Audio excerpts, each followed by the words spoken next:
ምንድነው ቀኑ ለይለተል ጁምዓ ነው አይደል እንግዲህ ለይለተል ጁምዓ ማለት በነብዩ አለይሂ ሰላቱ ወሰለም ላይ ሰለዋት ምናበዛበት ሰለዋት እጅግ በጣም ብዙ ጥቅም አለው ሐቂቃ ጭንቀትን ያስወግዳል ሰለዋት ርዝቅን ያሰፋል ሰለዋት በውዱ ነብይ ላይ በረሱል አለይሂ ሰላቱ ወሰለም ላይ ሰለዋት አለ ማውረድ ስማቸው ሲነሳ በሳቸው ላይ ሰለዋት አለ ማለት ትልቅ ስስትነት ስስት ማለት በኺል ማለት አሉ የአላህ መልእክተኛ ነብዩ ሰለላሁ ዐለይሂ ወሰለም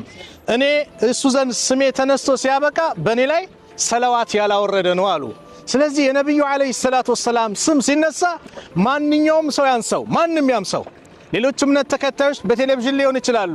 ነብዩ መሐመድ ብሎ ቢናገሩ እኛ ምን ይተበቅብናል ሰለላሁ ዐለይሂ ወሰለም من صلى علي صلاه واحده صلى الله عليه بها 10 ብሏል በኔ ላይ አንድ ሰለዋት ያለ አላህ በሱ ላይ 10 ሱብሃንአላህ ትልቅ ምንዳ ነውና ያለንበት ደግሞ የሳቸው ሀገር እሳቸው የተቀበሩበት መዲና ላይ ሆነን ደግሞ ይሄንን ሰለዋት ሳንለማመድ ይሄንን ሰለዋት ሳናዳብረው ሳንለማመደው ከሄድን ደግሞ ሐቂቃ ኪሳራ ነው ምክንያቱም ሰለዋትን ሁሌ ልንለው ይገባል ዛሬ ስንት ተጫዋች እናነሳለን ሴቱም ወንዱም ሮላንዶ ይላል አይደል ሜሲ ይላል አይደል ስንት ስለንግድ ያነሳል የነብዩ አለይሂ ሰላቱ ወሰለም የሚወደድ ሰው እኮ ምን ይባላል ሁሌ ይነሳል ስሙ የሆነ ነገር እኮ ውስጣችን ስለገባ ነው ስሙን ምናነሳው አይደል ታዲያ ነብዩና አለይሂ ሰላቱ ወሰለም እንዴት ነው በሳቸው ላይ የሳቸው ስም ተነስቶ ሰለዋት ማናወርደው ጀግና ማለት ብቻውን ቁጭ ብሎ እስቲ 100ም 1000ም ብሎ በቃ የሆነ ነገር አድርጎ اللهم صل على محمد وعلى ال محمد እያለ በነብዩ ላይ ሰለዋት ማውረድ ነውና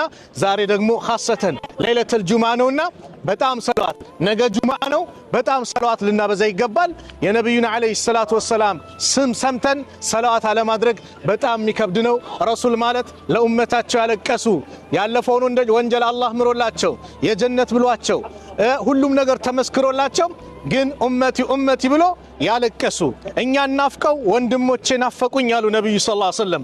እኛ አይደለን እንደ ወንድሞቼ አጠገብ አይደለን እንደ ብለው ሰሃቦች ተናገሩ እናንተም እኔ ባልደረቦች ናችሁ ወንድሞቼ ምላችሁ እኔን ሳዩኝ በኔ ያመኑብኝ ለወደፊት የሚመጡ ብለው እኛን ነፍቀው የናፈቁን ነብይ እኛን ነፍቀው የተናገሩትን ነብይ እንዴት ነው የሳቸው ስም ተነስቶ ሰለዋት ማናወርደው اللهم صل على محمد وعلى ال محمد كما صليت على ابراهيم وعلى ال ابراهيم في العالمين انك حميد مجيد كل صلوات النابزا ጭንቀት ይወገዳል ሰለዋት እናብዛ እቴ ጭንቀት ይወገዳል ሰላት እናብዛ ሐጃችን ይወጣል ርዝቃችን ይሰፋል በሰለዋት ነገሮች ይስተካከላሉ ሰለዋት ሁሌ ሰለዋት እናብዛ በተለይ ለይለተል ጁምዓ የዛሬውን ሌሊት ነገ ቀኑ ላይም ደግሞ በጁምዓ ቀንም ሰለዋት ማብዛት ወደኔ ይቀርብልኛል ብለው ነብዩ ሰለላሁ ዐለይሂ ወሰለም የተናገሩበት እንደው እንዴት ይመጣልሃል አንተ